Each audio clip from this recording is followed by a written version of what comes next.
ரதகஜ துரக பதாதிகள் சூழ மணிமகுடம் புனைந்திலங்கிய மன்னாதி மன்னர்களும் சிரம் பணிந்து வணங்கக்கூடிய தேவாதி தேவனுமாய் தூய்மை பொருந்திய அழகிய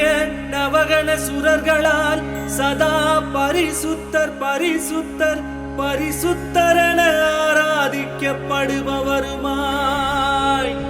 நஞ்சு கொண்ட சர்ப்பத்தை திடங்கொண்டு விரித்த கமலராணியாகிய பரிசுத்த கன்னிமரியாளின் ஏக புத்திரனானவருமாய் பாண்டிய நாட்டு பார்லேமோனியால் ஆலந்தலையில் சிற்பலங்கார அற்புத கவியில் கொழுவீற்றிருக்கும் திரு இருதய ராஜாவின் மகாமகோன்னத பெருவிழா 2025 ஆண்டு ஆகஸ்ட் திங்கள் 29ஆம் நாள் கொண்டாட